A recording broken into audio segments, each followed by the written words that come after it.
What's up, everybody? Welcome to another episode of China Update, where I provide you guys with the most up-to-date political, economic, and geostrategic analysis on the world's number 2 economy. My name is Tony. Let's jump in.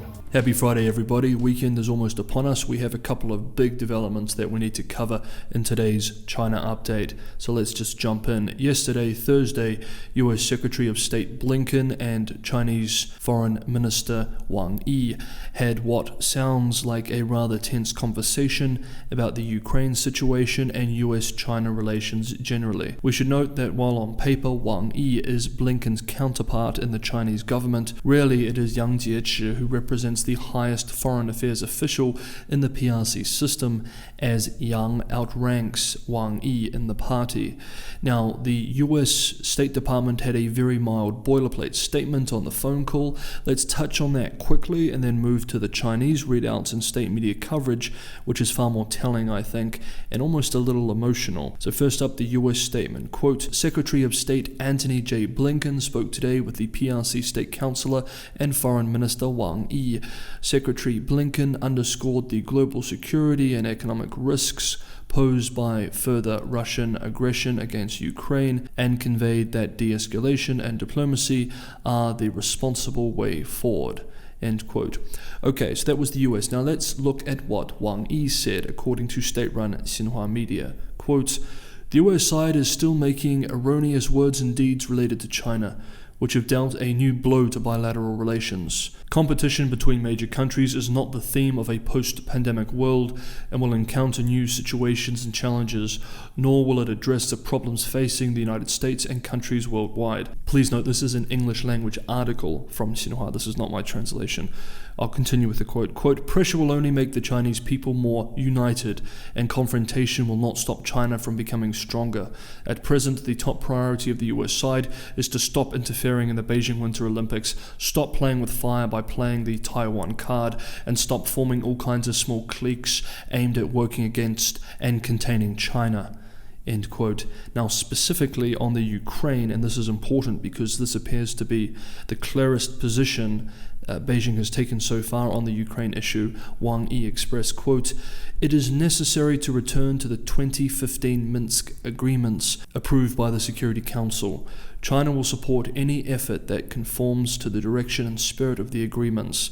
The security of one's country should not be at the expense of the security of others, and regional security should not be guaranteed by strengthening or even expanding military blocs.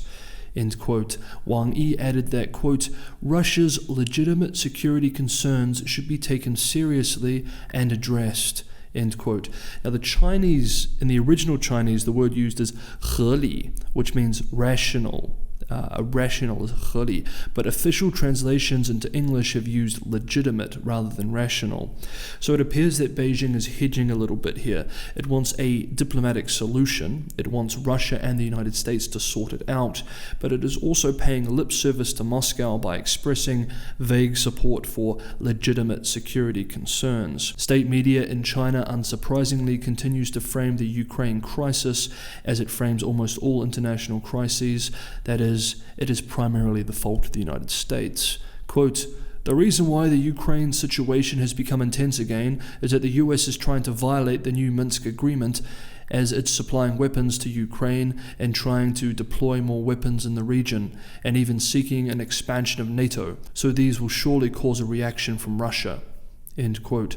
Now, while we're here on US-China, let's have a quick look at the domestic environment that Washington and specifically the White House is operating in. And we have two recent polls of US public opinion to look at.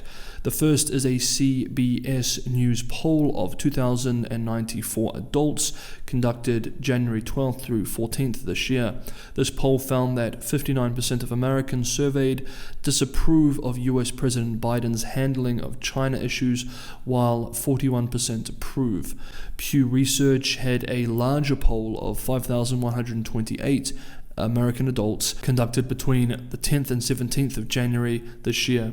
This poll found that 61% were not confident in the, quote, president's ability to deal effectively with China, end quote. 39% were confident. In February last year, 53% were confident and 46% were not confident. So we've seen a deterioration in confidence in the United States over the last 12 months in relation to public views of the White House's ability to deal effectively with China. Okay, I think this is the big development from this week, and we're going to do a deep dive into this. It is being reported this week that Beijing authorities will allow government-owned borrowers in the southern and relatively poor Chinese province of Guizhou to negotiate with banks and extend debt repayments. Put another way, China will allow Guizhou to delay debt payments and undergo a restructuring process. Many analysts, yours truly included, suspect this signals that the local authorities may be struggling to meet debt obligations and that local government financing vehicles may be defaulting. There is now a huge risk that this may trigger higher borrowing costs, not just for Guizhou, but for other provinces too. For example, Guizhou could default on its local government financing vehicle bonds that are currently listed on stock exchanges, which may trigger panic selling in bonds sold by other provinces. The effect this could have on other governments, other local governments, and other local government financing vehicles across the country should not be underestimated, particularly at a time where most local governments are facing revenue constraints, increased debt obligations, and slowing local economies. Others have argued that the message from the State Council, which we'll touch on in a moment, is aimed at steadying the confidence in the public bond market so that government financing vehicles in weaker provinces are still able to raise funds. In a statement on Wednesday, the State Council, China's cabinet, expressed, quote, financing platform companies will be permitted to negotiate with financial institutions to appropriately extend the maturity of existing hidden debt and meet certain requirements or restructure their borrowings to maintain cash flow. End quote. It added that a new quota of local government debt will be allocated to the province to, quote, support construction on government projects while ensuring that debt risks are controllable. End quote. Analysts have pointed out that the borrowing costs of local government financing vehicles in Guizhou have long been among the highest in China. Issues with hidden debt and wasteful spending are well documented. Guizhou has a population of approximately 40 million people with a per capita GDP of about 6,700 USD, approximately 65% the national average, 28th of 31 provinces in the country. Bloomberg analysts argue that the State Council's statement, quote, triggers speculation that the local authorities do not have better options to keep the entities afloat, forcing Beijing to pull back on efforts to cut risky borrowing as it seeks to boost economic growth with faster infrastructure investment this year. End quote. Analysts with China Merchants Securities Co. in a research note published yesterday, Thursday, warned, quote, does the model of debt extension or restructuring suggest fiscal resources are extremely stretched to deal with the problem? Could such a model be possibly rolled out nationwide? End quote. Also yesterday, Guangfa Securities said in a research note, quote, ultimately the market may be more worried about Guizhou's growth prospects, further shrinking financial channels, and rising financial costs. This is not a long-term solution to alleviate debt pressure. A sustainable financing environment becomes even more important. End quote. Guizhou has also not released the total debt levels of its local government financing vehicles. However, according to data compiled by Bloomberg, Guizhou has more than 200 billion RMB, $31.5 billion in outstanding local government financing debt. The weighted average yield on the entity's 5-year bonds issued last year is 6.68%, the third highest among peers across the nation, and above the national average of 4.82%. According to Tianfeng Securities in a research note last week, since 2018, Guizhou has defaulted on at least 68 debt products, the most of any province in China. Quickly, if you're enjoying the episode, don't forget to hit the like button. It's the only way this video can be shown to new people. And if you're watching this for the first time, you're getting some value from the episode, maybe consider subscribing, hit that bell notification, and you'll have the most up-to-date analysis when I release these every day. Okay, let's move on. Now finally, we just need to touch on a few developments with Evergrande. Yesterday, it was being reported on by sources and leaks that the local government of the wealthy southern coastal province of Guangdong, the same government which took control of Evergrande's operations last year, submitted to the central government a restructuring proposal calling for Evergrande to sell most assets except for separately listed property management and electric vehicle units.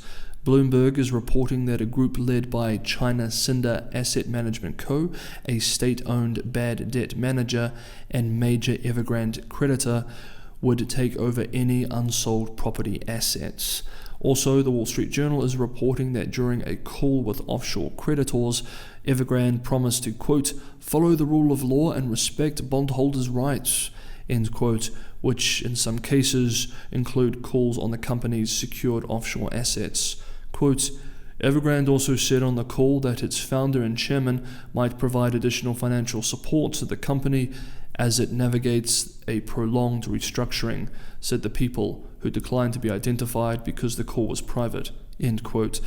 According to the sources, the company did not discuss any details of its restructuring plan, such as potential bondholder recoveries or asset sale plans. Hey guys, I'd love to hear what you thought about some of the updates we covered in today's episode, so throw your comments below. Always love hearing from you. Thank you for watching. I'll see you next time.